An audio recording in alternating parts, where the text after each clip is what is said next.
C'est où exactement Charles Alexandre Alexandre a demandé. Les vieux, enfin les sages du sud. Ah, vous lisez avec moi, ok, d'accord. Vas-y. Amarle Baïna Nemizal, les Médinat Afriki. J'ai envie d'aller dans l'endroit qui s'appelle Afriki. Amarle Lomatsit Azal de Meafseke Ari Rocher. Il a dit tu ne peux pas y arriver parce que le chemin est bloqué par les monts de l'obscurité. Les ténèbres.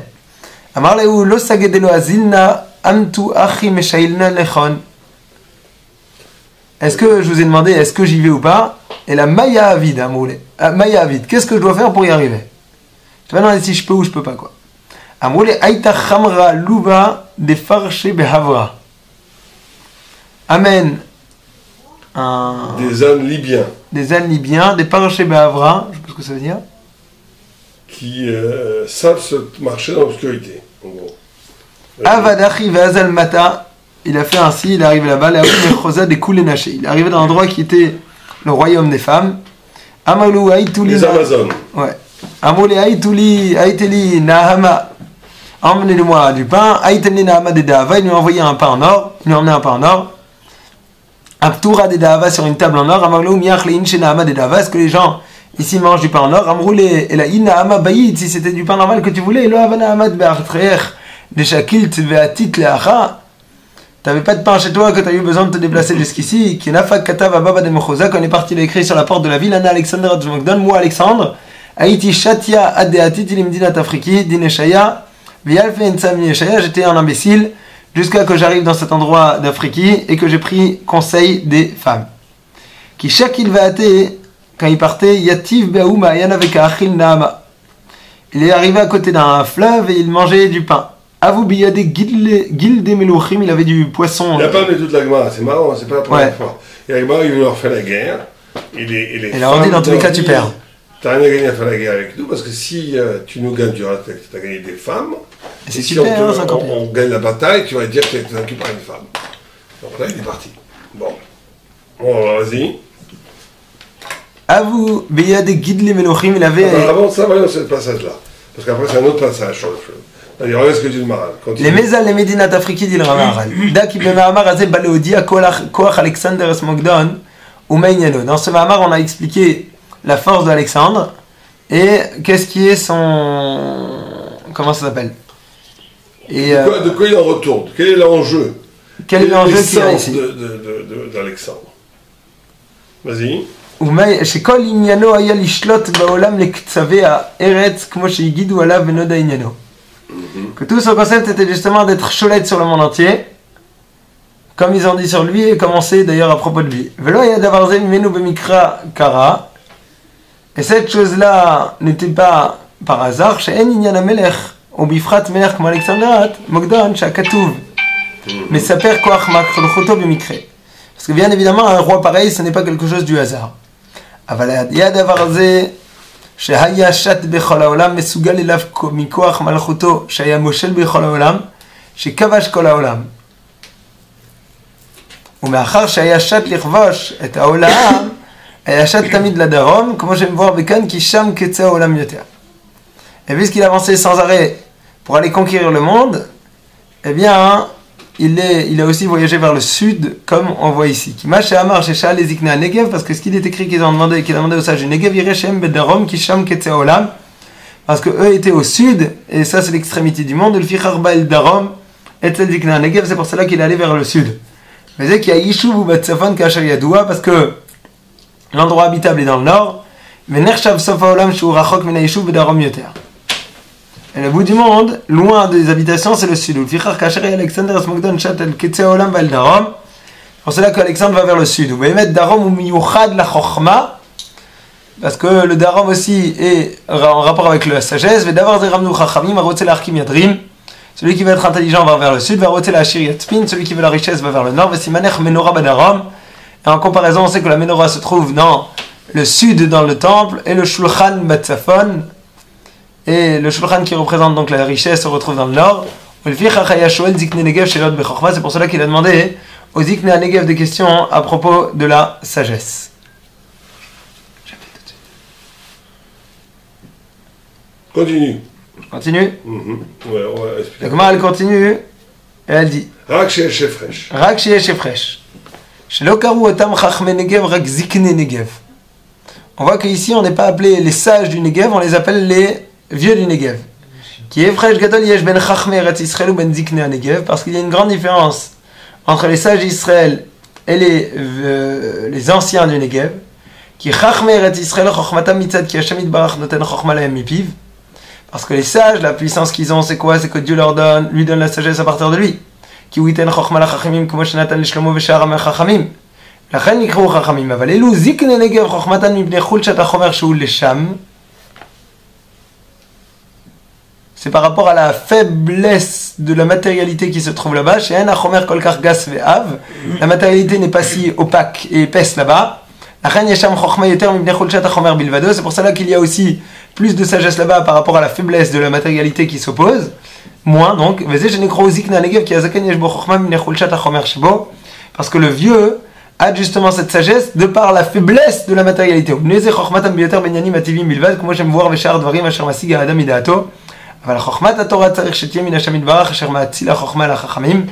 contre, la sagesse de la Torah provient uniquement de Dieu. On commence là où on tout lire, ni tout. Véchal, enfin jusqu'au Naal. Non, après c'est très long, non on va déjà commencer ça. Donc, déjà, ce qui est intéressant, c'est que le Maharal dit que les sages du Sud n'étaient pas forcément des Juifs. En tout cas, ce n'étaient pas forcément des Chachamim de la Torah. C'est l'Orient. Une des interprétations du Maharal ici serait la rencontre entre l'esprit rationnel grec et l'Orient. Ce que veut l'Occident, la Grèce qui est la racine de l'Occident, c'est la domination. C'est la domination totale du monde. D'accord, ça c'est clair. Il veut la domination totale du monde. Il veut... excusez-moi. Oui, je donne un chiot là, c'est très urgent. D'accord, donc c'est la domination totale du monde. Cette domination totale du monde, elle va rencontrer à un moment donné, par définition, le néant. Puisque ce qui est signifié ici par la notion des montagnes des ténèbres, c'est que voilà, la matière intelligente demande à la spiritualité orientale comment est-ce qu'on fait pour atteindre le néant. Comment est-ce qu'on fait pour dominer, si vous préférez, dominer la notion du... dominer l'endroit où l'intelligence n'a plus où la puissance, si vous préférez, intelligible de l'Occident, où la puissance de la philosophie grecque, où la puissance de l'armée, la puissance de l'être, on va dire, est-ce qu'il peut aussi être là-bas? D'accord?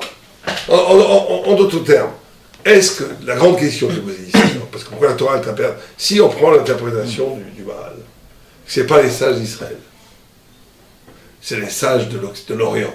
Pourquoi la Gemara t'amène ça? J'écoute les enfants à la maison, c'est pour ça. Pourquoi est-ce que la Gemara t'amène ça? C'est parce qu'elle va te dire qu'ici, ce qui est en jeu, c'est est-ce que jusqu'à où peut aller la domination de la Grèce, de l'intelligence? Jusqu'à où peut aller la domination de la rationalité? Sur quel référentiel? Une référence justement qui n'est pas la Torah, parce que la Torah, ici, la Gemara elle-même, ici, elle veut te dire, elle veut réfléchir sur le statut même de l'intelligence, sur le statut même de la Grèce, la rationalité face à un élément dans le monde qui est spirituel. Est-ce que la philosophie, est-ce que la rationalité, est-ce que la puissance militaire occidentale, économique occidentale, comme il est dit là, le Nord, c'est le Yishuv. C'est extraordinaire que la Gemara dit ça, alors qu'à l'époque, ce n'était pas évident que je veux dire, les grandes civilisations dans le sud, égyptiennes, même la Grèce, c'est dans le sud quelque part. Mais non, on sait très bien que le Nord, c'est la réussite économique. Le Sud, c'est la spiritualité. Enfin, l'Orient. D'accord? Donc la grande question, c'est de savoir, est-ce que l'absolu occidental va pouvoir aussi coloniser la spiritualité de l'humanité? Militairement parlant? Non, sûrement intellectuellement parlant. Par le biais de la puissance militaire, qui n'est pas que militaire, qui est économique, qui est l'expansionnisme occidental. Donc c'est une question éminemment presque politique que la Maharal pose ici, d'après le Maharal. Ça veut dire qu'on est ici à la question, est-ce que l'Occident est une civilisation, ou est-ce que l'Occident devient la totalité de l'humanité? C'est la question. Si l'Occident n'est qu'une civilisation, elle est par définition, comment on appelle ça, condamnée à être circonscrite dans un territoire précis, qu'est le Nord. Tout pour autant rendre l'Occident, l'Orient comme l'Occident, ou rentrer, ou Les prendre deux. la face, ou L'Occident, il fait toujours les deux. L'Occident, il domine, il occidentalise tout ce qu'il touche, et il se nourrit du substrat de ce qu'il colonise pour alimenter sa propre énergie intellectuelle, spirituelle et économique. Donc ce qui fait l'Occident, il le retransmet là-bas. Ouais. C'est-à-dire qu'ici, la question qu'il pose, est-ce que l'esprit occidental peut investir, dominer, coloniser la totalité de l'être humain? C'est ça la question. L'espèce humaine. De l'espèce humaine. Mais il n'est pas en train de demander aux questions, est-ce que je peux? La Khamim, il Comment répond, je tu peux y peux pas arriver? parce que c'est derrière. Comment je peux y arriver? Comment je peux y arriver? Alors non, au début, il dit, tu n'y arriveras pas. Tu n'y arriveras pas parce que le néant, il y a une partie dans l'être qui résiste à toute pénétration de l'intelligence rationnelle. Il y a une partie dans l'être qui résiste à toute investigation philosophique, scientifique. Alors, c'est là où on voit l'infinie puissance de l'Occident, c'est que l'Occident te dit, mais je veux. C'est-à-dire que la volonté de l'Occident est telle, le lieu de l'absolu de l'Occident, ça va être sa volonté. Donc, la volonté de la Grèce, elle est plus forte que ses capacités, au point où une volonté tellement radicale et absolue qu'elle peut arriver dans des endroits où elle n'a rien à faire. Et donc, il lui dit, bon, on va donner un conseil, on va prendre des khamors libyens, ça veut dire des ânes de Libye. Or, les ânes, c'est justement la notion de matière. Homer, Hamor. Homer, Hamor, c'est l'âne. C'est en même temps la matière. C'est les deux. D'accord? Donc, c'est extraordinaire que les Chachamim lui disent, des sages, la façon de dominer la spiritualité, c'est de passer par la matière. On aurait dû dire par l'âne. Passer par l'âne. C'est incroyable de dire ça. Pourquoi? Enfin, parce que justement, il y a un point originel. L'Occident a un point. Il est capable d'annuler complètement sa forme civilisée, occidentale. Il est capable de s'annuler pour récupérer l'altérité et le fondre en lui-même. Pour ça, l'image de la femme, la féminin, c'est toujours la matière, la passivité, la spiritualité, la bina par rapport à la chorba. Ils arrivent là-bas, mais ils prennent quand même une leçon. La rationalité est capable d'intégrer en elle-même, et c'est ça la grande finesse de l'Occident, c'est qu'elle est capable de faire son autocritique en disant, jusqu'à là j'étais un idiot, j'ai compris, il est capable de s'autocritiquer et comprendre que tout ça n'est qu'un désir de pouvoir. L'Occident va développer une autocritique qu'on n'a vu dans aucune autre civilisation. Donc, même chez nous, il n'y a pas ça. Il s'exprime encore aujourd'hui, remise Encore en cause. aujourd'hui. On a Remise en cause. le nombre d'ouvrages qui sont écrits par des Occidentaux, par la pensée occidentale, par la pensée philosophique, pour critiquer la philosophie, pour critiquer l'Occident, pour critiquer, faire son autocritique continuelle. Mais ça ne suffit pas de les remettre en question concrètement. Pas du tout, parce que c'est ça la puissance infernale de l'Occident, c'est qu'elle récupère tout. Regarde, par les grands mouvements contestataires de 68, qui était vraiment une tentative d'abolition d'un système occidental, bourgeois, dominant, raciste, hiérarchisé, le blanc contre le noir, enfin, tout ce qu'on a connu dans les 18e, 19e siècle, ça a ébranlé l'univers occidental. Mais ce mouvement hippie, il s'est retourné comme un des éléments les plus, un des facteurs les plus nourrissants du capitalisme. Par exemple, la culture pop, elle a créé tout ce qu'on appelle toute l'économie médiatique, musicale, et toute la notion des médias et tout, la musique, du folk, elle vient de ça. Elle vient d'une révolution anticapitaliste qui a été l'aliment peut-être premier du capitalisme. Tout cet esprit de la consommation, de la liberté, la notion de liberté, elle a créé le capitalisme, en a fait un de ses arguments de vente les plus forts. C'est-à-dire que tout ce qui combat le capitalisme, le capitalisme l'intègre et en fait une partie de lui-même. C'est dans le rêve de Daniel, on voit, c'est le quatrième bec qui mange les trois autres bêtes, etc. Il faut bien comprendre ce point-là, c'est un point fondamental. C'est-à-dire qu'il y a ici la notion de la Grèce, qui est l'âme de l'Occident, a une capacité de tout transformer, et surtout ce qu'il attaque, comme au contraire un élément qui va nourrir sa toute-puissance éternelle, qui est Birol éternel. D'accord? Donc, autocritique, conscience de la limite, mais autocritique, conscience de la limite qui vont devenir des éléments qui vont au contraire tout le temps justifier en dernière instance la machine infernale occidentale qui s'avance jusqu'au bout des ténèbres. Quand est-ce que vous voyez ça chez Alexandre? Exactement. Non, il se remet en cause, mais après, quand est-ce qu'il fait une récupération de cela pour pouvoir nourrir? Il dit, je vais vous faire la guerre, peut-être. Non, il le dit, on le voit que chez Alexandre, on ne le voit pas, mais on le voit tout le temps dans l'Occident, c'est clair. Et ici, on voit déjà, le texte nous le signifie par le fait qu'il se remet en cause, mais ça ne change rien. On voit bien qu'après, il continue à vouloir, on va y arriver, entrer dans le Galéda. Avec l'œil, il va rentrer, il dit, ouvrez-moi, je suis le roi. C'est ça qui est extraordinaire dans l'Occident. C'est qu'ils ont tous les éléments de la Torah, puisqu'ils ont pris la Torah. Ils ont pris la Torah. Ils ont pris la Torah, ils ont fait du christianisme. Ils ont tous les éléments. Je ne voudrais même pas dire ça, je ne veux pas le dire en public, mais je pense qu'il n'y a pratiquement pas une idée au monde qui n'est pas dans l'Occident. Il y a pratiquement tout. Pratiquement tout. Ils ont volé la Kabbalah, ils ont tout volé. Sauf la Gemara. La Gemara, ils n'ont jamais réussi à le voler. C'est la grande force de la Gemara. La seule chose qu'ils n'ont jamais réussi à voler, c'est la Gemara. Tu ne verras jamais un goyot occidental, aussi intelligent qu'il soit, qui pourra te faire un pile-poule dans le Tosfot. Jamais. Tu verras ça de la philo, juive, qui va prendre Maïmonide, va le comprendre mieux que toi. Comme dit le pasteur, tu seras étranger dans ton propre jardin. Les Occidentaux, ils sont tellement forts qu'ils vont réussir à t'expliquer la Kabbalah mieux que toi. Ils vont essayer de t'expliquer le Rambam mieux que toi. Ils vont essayer de t'expliquer la pensée juive mieux que toi. C'est une horreur. À part la Gemara. Parce que la Gemara, c'est l'âme de Ham Israël. C'est la Neshama de Ham Israël. Ça n'en peut rien à faire. Ça, ils ne pourront jamais le prendre. Mais bon, ça, c'est derrière Hagar. Mais ce qui est important, c'est qu'ils ont tous les éléments.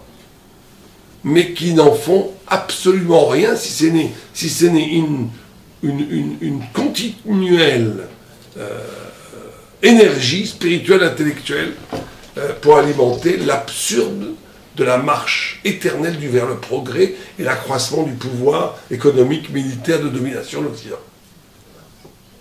Jusqu'à dans les ténèbres, jusqu'à dans l'Afrique, jusqu'à dans...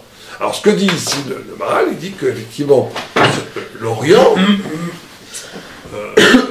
ne peut pas résister véritablement à la pensée occidentale, parce que toute sa spiritualité, pourquoi est-ce que, c'est ce que nous suggère ici le Maharal, comment ça se fait que le peuple d'Israël est le seul peuple qui a su résister à la colonisation, enfin partiellement en tous les cas, pas totalement, hein, mais partiellement, à la colonisation occidentale, alors que les autres pays d'Afrique, il est arrivé jusqu'en Indus, jusqu'en Inde, il voulait conquérir l'Inde, Alexandre. C'est ses généraux qui l'ont lâché. C'est ses généraux qui l'ont lâché. Lui, il est arrivé au fleuve de l'Indus, en Inde. Et il était parti, à un moment donné, c'était absurde. Il avait conquéri toute la Mésopotamie, l'Irak, l'Iran. Où on va aller jusqu'à où? Ça sert à quoi? On a déjà des milliards, on a des millions d'esclaves, on a tout ce qu'il faut.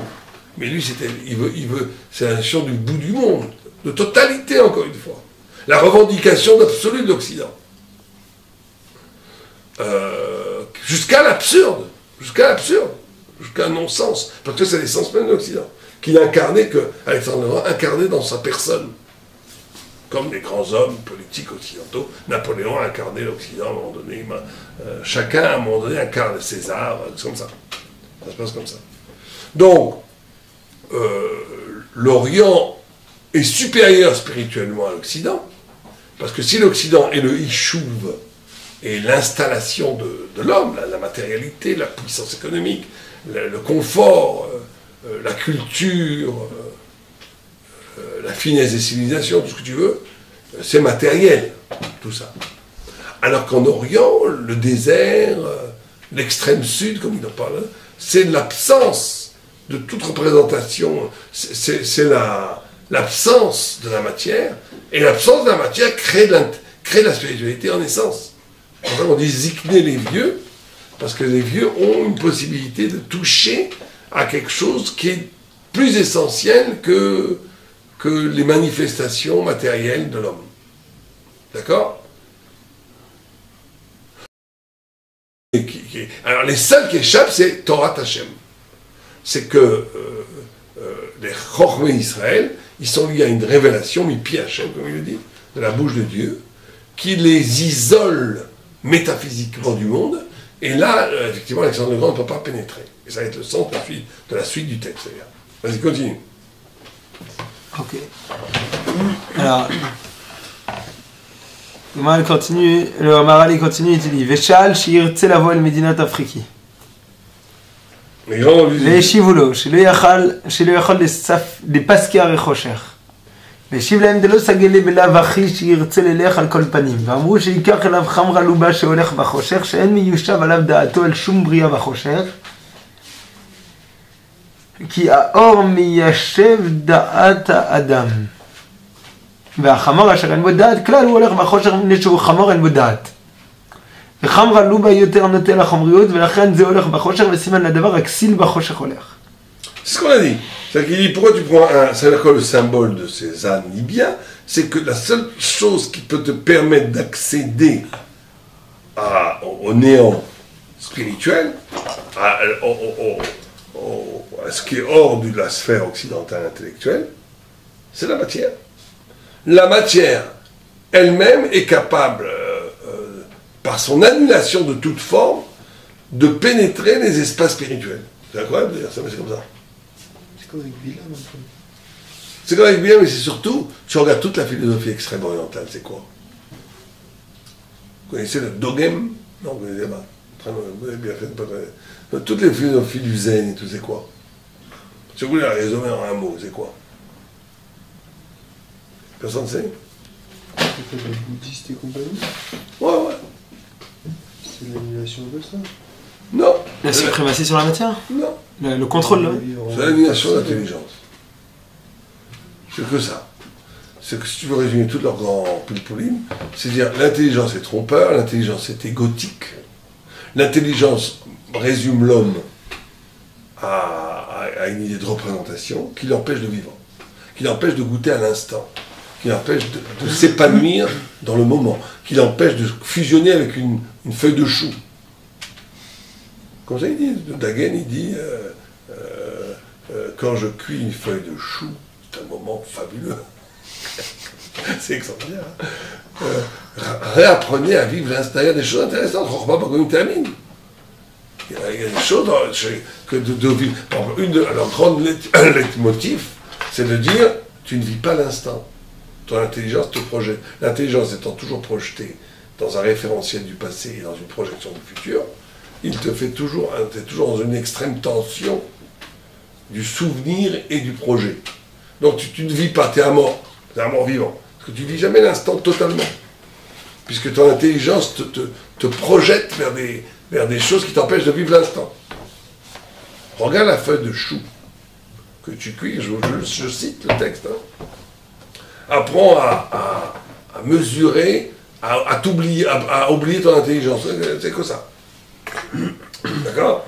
Donc c'est la puissance de l'argument, de dire, oublie l'argument, oublie la conscience, oublie l'ego, oublie toi, oublie l'intelligence, deviens fusionnel avec les éléments simples de la vie qui sont autour de toi, qui sont l'épanouissement total d'une intelligence, excusez-moi, d'une sagesse plutôt. On dirait un peu de la chassidoute presque. Ouais, je voulais pas le dire. Il y a dans la chassidoute surtout chez Bergman de Breslav, il y a cette idée-là d'une grande méfiance de l'intelligence pour renouer avec la vie. C'est une notion qui peut exister aussi en Torah. Ouais, une certaine dans la chassidoute. Mais en tous les cas,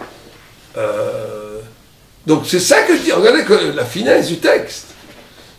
Toi qui as l'intelligence grecque, qui la maîtrise, tu veux rentrer dans les ténèbres orientales, tu veux rentrer dans la spiritualité, tu veux le dominer, tu ne pourras pas.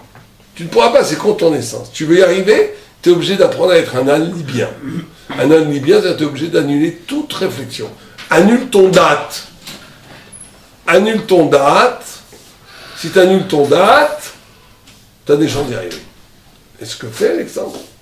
Mais encore une fois, il ne fait non pas pour rechercher la sagesse, la bonté, l'épanouissement du cœur, il le fait par curiosité inhérente à l'Occident, qui est une des déclinaisons de son essence, qui est de toucher à tout pour, en fin de compte, en dernière instance, dominer tout. C'est clair? D'accord? Continue. ואמר שהגיע למחוז שכולו היה של נשים, פירוש שהאנשים היו תפילים אצל הנשים. וכמו שבארץ הזאת האנשים עיקר והנשים תפילים, ושם הוא הפך זה שהאישה עיקרית והאיש הוא פחות וטפל. כל כך עד שהוא בטל אצלה. Non, il te dit juste, c'est pas un pays avec que des femmes. Avec des femmes, ils seraient morts depuis longtemps. Il faut la procréation. Il y avait des hommes et des femmes, c'était une société matrimoniale. C'est-à-dire qu'il n'y avait pas, ou matriarcale. C'est-à-dire qu'il n'y avait pas de... Il y avait des hommes et des femmes, et c'est la femme qui dominait. Comme en Europe, c'était le contraire. C'est l'homme qui domine, et les femmes qui sont servies de l'homme. Voilà. ויש לך לדעת עניין זה מבנה מה אחר הרי חושך המדינה של נשים בפרט ואין דבר זה מקרה כלל, c'est pas un hasard du tout que là-bas justement après les mondes de l'obscurité des ténèbres ce sont les femmes qui y dirigent כי לא דיברו חכמים ולא נזכר דבר בדבריהם עניין שהוא מקרה ואין בו חוכמה כלל parce que c'est évident que les sages ne parlent pas de quelque chose qui n'a pas de sagesse אבל יש לך לדעת כי ראוי שיהיה מדינה שכל הנשים בסוף דרום ששם כוח הנשים ביותר. Parce qu'au sud, la force des femmes est plus... Le féminisme se trouve au sud. La force des femmes est au sud, pas au nord. On va voir pourquoi. ודבר זה ידוע כי דרום נקרא ימין וצפון נקרא שמאל, והשמאל הוא כוח הנשים. כי משם בא גבורה לאנשים והרי האיש נקרא גבר וזה ידוע לנבונים.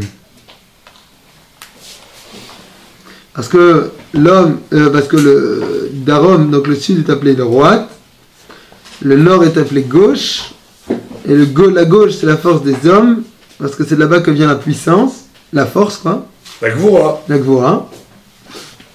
Et l'homme est appelé Gever. C'est que la femme, le sud c'est la droite. C'est le chesed, c'est l'abondance, c'est la lumière, c'est l'intuition, c'est la féminité. La gauche, c'est la puissance. L'homme est puissant parce qu'il est Gever, parce qu'il est Gvura, parce qu'il est dans le digne. La puissance masculine de l'Occident vient de l'oubli de la lumière, vient de l'affirmation brutale des structures, on va dire. Alors que la féminité est un abandon des structures pour qui est par définition son extraordinaire puissance, mais aussi son extraordinaire faiblesse. Quand tu te dessaisis des structures, tu es dans quelque chose d'immense, de magnifique, mais par définition, tu ne peux pas dominer, puisque tu es dans l'abandon des structures, dans la Gvura. La Gvura, c'est la structure. Or, les hommes sont la Gvura. Vas-y. Kibimakom, Ayamin, Sham Koar Nashim. כי במקום הימין, שם כוח נשים, ולפיכך היה המדינה כולה נשים. Ok, c'est pour cela qu'à droite, c'est donc la force des femmes, et c'est pour cela que l'ensemble de ce pays-là était de femmes. וסוד הוא רמוז בחוכמתם וקבלתם מה שאמרו רז"ל. Et cette idée-là est déjà Ramzou Bechormatam, les sages ont fait allusion avec le fait que Abraham a tafel les Sarah Banvoa, qu'Abraham était annexe à Sarah par rapport à la sagesse, par rapport à la prophétie. Mais il y a un qui madrigat Abraham bedarom, ou comme Ramzo Akatouv, Mema Shamar, alors Venasoa Negba. Le niveau d'Abraham était dans le sud, comme il est écrit qu'il est voyagé vers le sud, Veyadou Adavar Zela Mevinim. Pour ceux qui comprennent, c'est compréhensible. V'lachen kor Sarah sheisha, sham beyoter shemekablim anashim yoter komin anashim. C'est pour ça que dans ce domaine-là du sud, les femmes sont plus fortes. C'est pour cela que Abraham était second à Sarah par rapport à la sagesse. Non, à la prophétie. À la prophétie. En gros, qu'est-ce qu'il dit ici? Vous comprenez ce qu'il dit ou pas? On comprend rien. Il dit que Abraham allait vers le sud. Abraham qui est chesed. Mais chesed le chokhmah. C'est Abraham à l'intelligence de la Torah. Il a la chokhmah, mais lui c'est la Torah. Donc il veut... La vraie intelligence est une intelligence d'amour qui cherche l'infini. Or, l'infini est une dissolution d'intelligence. Vous êtes d'accord avec moi ou pas? Si tu arrives à tout comprendre, tu ne comprends plus rien. Si tu arrives à tout comprendre, tu ne comprends plus rien. Pourquoi? Parce que tu arrives à un niveau d'intelligence où l'intelligence elle-même est abolie, puisqu'elle est infinie. Tu arrives à l'infini. Et donc tu arrives à ce qu'on appelle la prophétie. C'est-à-dire que la prophétie, c'est le dessaisissement des structures intellectuelles, cognitives de l'homme, dans sa matérialité, dans sa voix, dans sa puissance, sa maîtrise, pour que l'esprit se laisse inonder, traverser par une dimension de l'intelligence divine qui annule complètement l'intelligence humaine. D'accord? Ça, c'est la prophétie. À Sarah, qui est une femme, la femme, n'ayant pas le problème de l'homme, qui est son affirmation, même physiquement, l'homme est une épée. L'homme, même dans ses membres, il a quelque chose qui le pousse à dominer, au pouvoir, qui le pousse à procréer, qui le pousse à accaparer. D'accord? La femme reçoit. La femme est une absence, quelque part. Vous comprenez? De façon allusive, même physiquement, je parle, même physiquement. La femme est une absence. Dans cette absence, elle a, quand tu traduis métaphysiquement le corps de la femme, et quand tu traduis métaphysiquement le corps de l'homme, la traduction matérielle, métaphysique du corps de l'homme, c'est la domination. Pour dominer, c'est la matière, quand on domine, c'est la structure, etc. C'est tout ce qu'on appelle la gloire. Or, quand cette domination se fait intelligence, et quand l'intelligence a pour racine l'amour, c'est la recherche d'un partage, d'un excédé de soi-même, d'aller plus loin que soi-même. Parce qu'Abraham, tu vas pointer vers où? Vers où tu vas pointer? Vers où tu vas te diriger? Vers le sud. Ça veut dire vers cette lumière de dépossession de ton pouvoir. Et Sarah, qui l'accompagne, qui est une femme, elle a une aptitude à accueillir cette lumière de l'infini, plus grande qu'Abraham. Parce qu'Abraham, il est quand même constitué comme un homme. C'est-à-dire qu'il a la notion de gvoura, de structure, même dans le chesed. Alors que Sarah, elle est complètement désinvestie, dénucléarisée. Donc elle peut accueillir la prophétie de façon beaucoup plus facile. Et donc tout le problème du juif va être ça. Tout le problème de la Kabbalah, c'est comment tu fais avec le Zachar, le Nekeva, comment tu fais l'équilibre entre ces deux choses-là. Le Zachar, il a une part de Nekeva, quoi. Oui, bien sûr, il faut qu'il ait. Mais ce qui est intéressant, c'est que la Chokhmah, normalement, elle est à droite. Oui, c'est ça. Et que la Bina, elle est à gauche. Et que là, le Maral, il met le contraire. Ouais. Il met la Bina les hommes à gauche. Ouais, il met la Bina à droite et la Chokhmah à gauche. C'est pas toute une contradiction. C'est-à-dire que c'est vrai que quand la Bina, quand l'intelligence et Metoukan, elle a fait ce qu'il fallait faire, elle arrive comme Kéli de réception de la lumière divine à droite, parce qu'elle est dans la perfection de la vérité. Alors que la Bina le reçoit, reste encore à gauche, parce qu'il lui manque l'actualisation, la compréhension de cette lumière divine.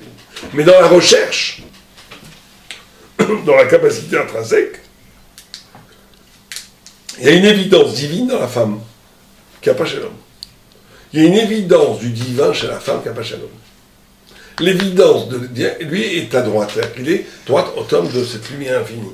Le fait que la femme est une absence, le fait que la femme est une sorte de trou béant, le fait qu'elle n'a pas dans sa structure même, cette affirmation à partir de la domination, la procréation, l'instrumentalisation des autres, de former l'autre, mais qu'elle est accueil de l'autre, elle est aussi accueil dans la lumière de Dieu.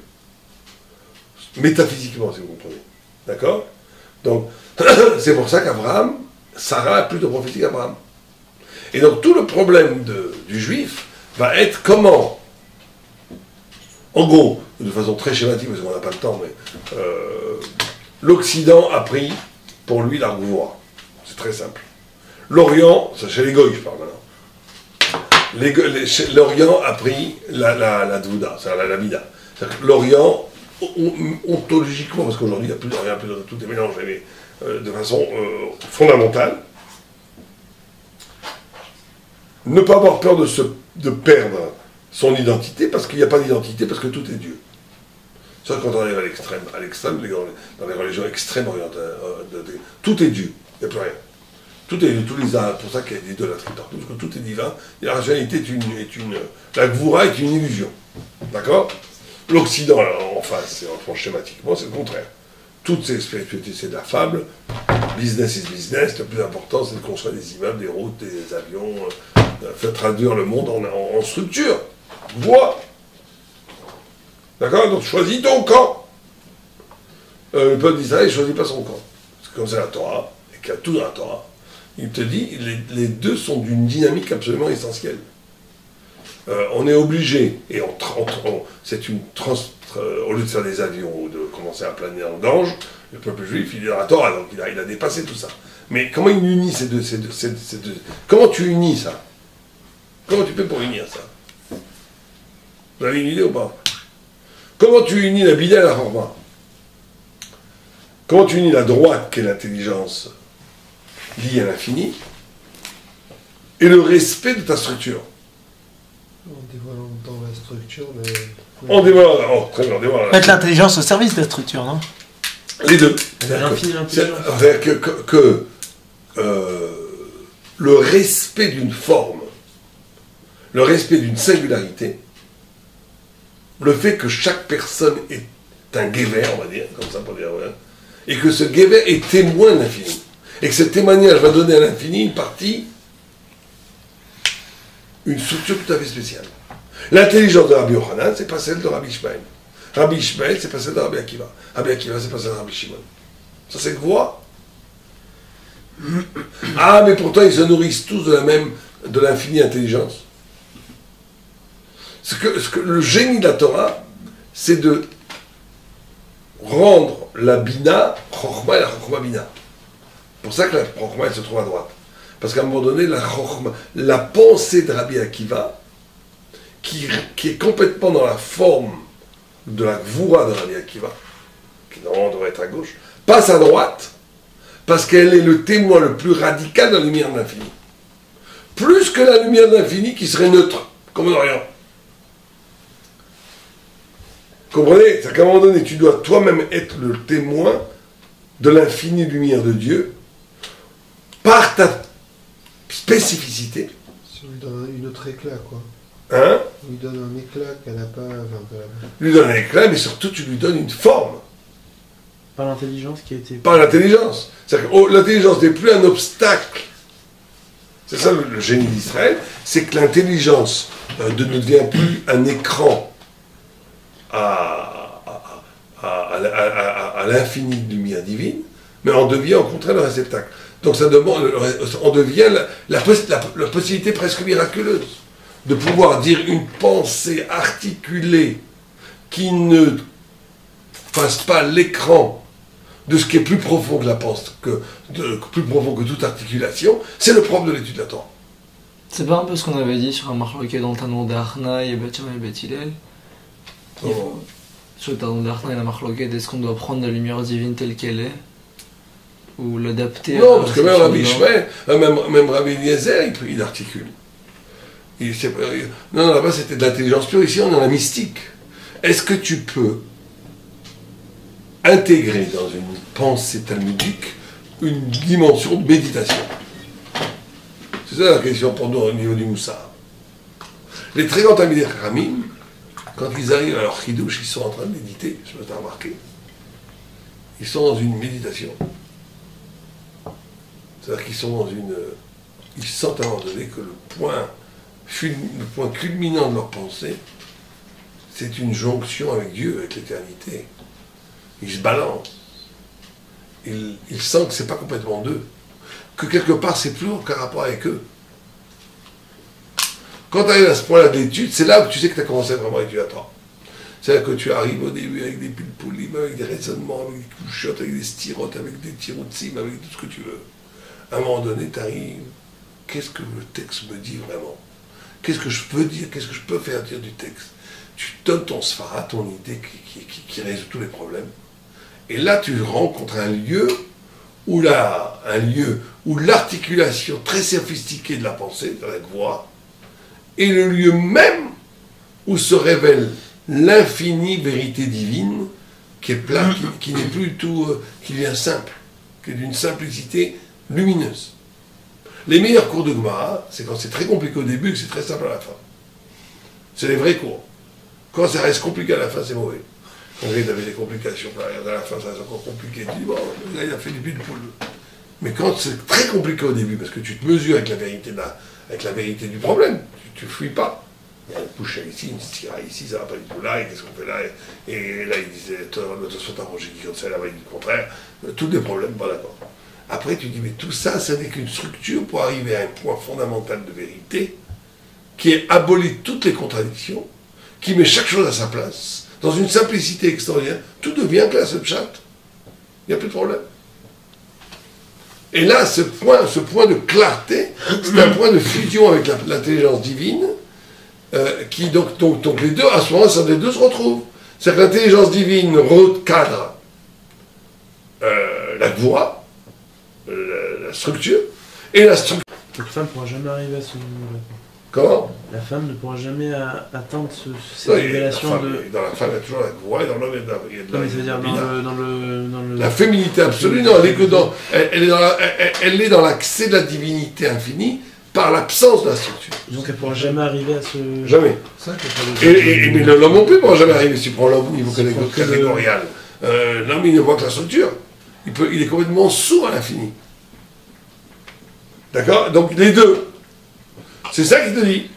L'homme, il peut à un moment ou un autre dépasser sa structure pour toucher à l'infini.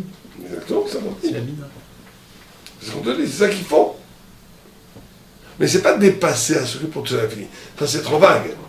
C'est que la structure, à un moment donné, devient le lieu dans lequel cet infini va devenir possible par un aboutissement de la structure. La structure est poussée tellement loin qu'elle perd sa légitimité structure. Elle devient le témoin et donc l'infini va après rebâtir cette structure d'une nouvelle façon.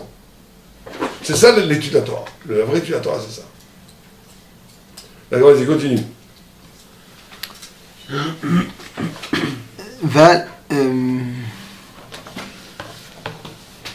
Ok, ודבר זה לא. ועל דבר זה אמרו ועל דבר זה אמרו בפרק כ"א לברכות, אמר רב חמא בר חנינא, כל הנותן מיתתו בין צפון לדרום, אב אין לו בנים זכרים, שנאמר וצפונך תמלא בטנם יסבלו בנים, והדברים הם כמשמעותם, כי צד צפון כוח הזכרים בפחת, כמו שאמרנו, לפיכך צפונך תמלא בטנך יסבלו בנים, וכל עניין זה ידוע למביני מדע ודי בזה. וזה שכתב כאן, גם כאן אלכסנדר ילפה עצה מנשים, כי בא למקום אשר האנשים הם בעל שכל ביותר מן האנשים שבארצות האלו. D'accord, il dit qu'il continue. Alors, je vais finir, la semaine prochaine, je vais finir le texte absolument. Et donc, la semaine prochaine, on fera toute l'histoire du Guéhinom, du paradis, du Gan Eden. Donc, finis juste ce chapitre-là. ואליק שלך עד סוף סוף לא יהיו אנשים יותר חכמים מן האנשים שבצפון, כי כבר אמרנו לך כיצד דרום מיוחד לחוכמה בעצמו, כמו שאמרו, רוצה להחכים ידרים. לכן אנשים לשם בעלי שכל וילפה לאנשים.